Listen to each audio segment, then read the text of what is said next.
Hello, Hofstra fans, and welcome to another episode of the WB Mason Coaches Report. I'm Nick Captos, and I'm joined once again by Dennis Papadatos, the head coach of Hofstra Wrestling. Dennis, how are you doing tonight? Doing good. It was nice to see the guys working out today. Yeah, definitely. You're coming off a solid result against Long Island, 9 wins in 10 weight classes. hmm Why don't you go break down this your last match against the Sharks?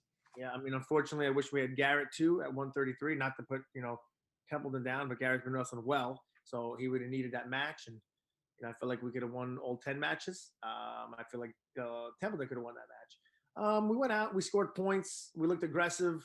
Um, Heck, besides 133, and I think we only gave up one takedown in the whole dual meet. Besides that match at 133, I an offensive point. I think Greg and his debut got reversed with like right at the buzzer. He was trying to go for the tech, and he got reversed at the buzzer, which is an offensive point. Besides that, we did what we were supposed to. We stopped him from scoring. We got out. We turned him on top. We pinned him. We came after him, and they are a much improved team. I'm not just saying that they are They are so much better than they were last year, and they're going to keep getting better. But we're pretty good too right now. So you know, the guys were excited to compete, and we went after it. And I honestly think we could do that to a lot of teams. So they just were on the bad side of it. So I was happy with the guys' effort. I was happy with the guys getting after it and their enthusiasm and excitement to to wear their singlets and put points on the board. Yeah, definitely. It was a great performance all around. Even Matty Templeton with his loss, Yeah. he still wrestled pretty well. Yes, he listen. He scored a big point, not to get majored right at the end. Not that it matters, for the dual meet, but it matters. Everything matters. That's Mhm. why we wanted him to do it. Like for him, right? That's important. You fight for the team. Yeah, definitely, and he definitely fought for the for the Hofstra on his singlet.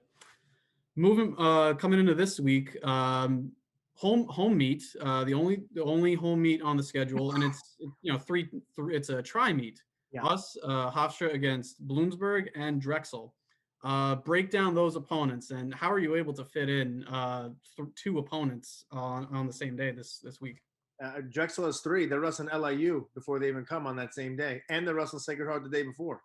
Oof. So yeah, listen, Drexel hasn't competed yet.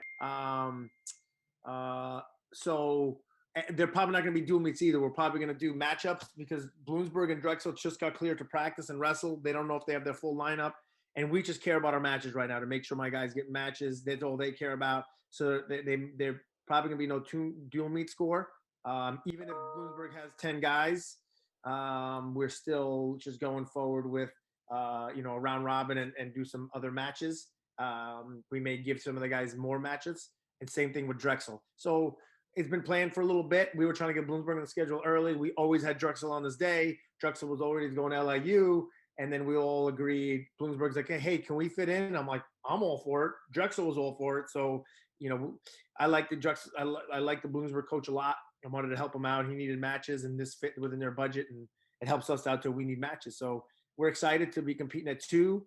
Bloomsburg and Drexel will wrestle each other at 4, and then Hofstra and Drexel will wrestle at 6. I'm fairly certain they're both going to be round robin setups, but there'll probably be between 8 and 15 matches between each team, probably. So it's all about getting matches right now. Dual meets don't matter this year. Nothing matters. It's about getting your guys the matches they need to hopefully compete and get to the IWA tournament and the national tournament. So we're excited. They're both good teams. Bloomsburg got return national qualifiers. Drexel's got good kids. They're both probably gonna have some guys out. Bloomsburg just started practicing. January 25th, they just started practicing, and then the snowstorm. They lost 2 days. Drexel just started practicing. So and we just got off like quarantine. So we just started practicing today again. So we're back on. We're all trying to figure it out, and we're all taking care of each other. So it should be a good day. We hopefully excited that everyone stays, in the eyes of God and negative, and we can all go forward and wrestle. Yeah, hopefully everyone's able to stay safe, stay smart Yes. on all sides, not just Hofstra, but Oh, of Bloomsburg. course. That's what I mean. If Bloomsburg, LIU, Sacred Heart, and Drexel, Drexel and us, we're all a family. So I hope for everybody. Yeah, hopefully it's going to be a good match. All three of them between everyone. And then after that, it's a short turnaround. Another short turnaround. A rescheduled match against Sacred Heart on Tuesday. Why don't you break down the Pioneers for us really quick? Same thing. They got 58 kids in their roster. We're gonna do as many matchups as we can on that day. We agreed to do that a while ago, so hopefully we should have everyone back by then. We should have everyone except Sage is still not back.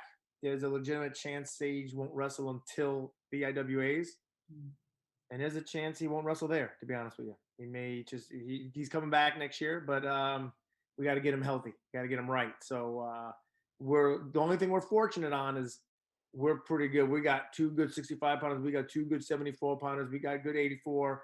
In fact, we got good guys that won't be wrestling the IWA tournament. Even if Sage is out, we're gonna have other good guys that are gonna be out because we got 5 really good guys for 3 weights, and that's a good problem to have for a change. So we're excited about that. But Sacred Heart is they got guys. Drexel, has got really good guys. And Bloomsburg, I think, got 3 returning national qualifiers. So, we got our work cut out for us. And here's the good news: they got their work cut out for them wrestling us. So we're excited that Greg and Dylan look good, and Vinny wrestled well, and Garrett's back and he's been on all cylinders, and Holden's got to keep his momentum going, and Ricky and Reese and Ross and Charles and Zach's going back at it, and Trey.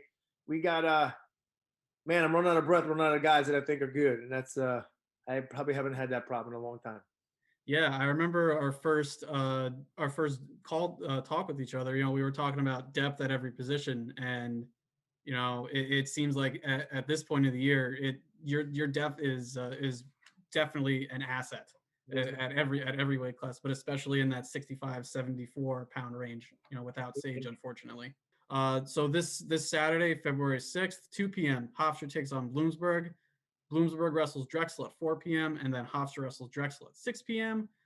And then Tuesday, February 9th, Hofstra wrestles Sacred Heart. Follow all the action for Hofstra Wrestling on gohofstra.com. For Dennis Papadatos, I'm Nick Captos, and thank you again for stopping by for the WB Mason Coaches Report.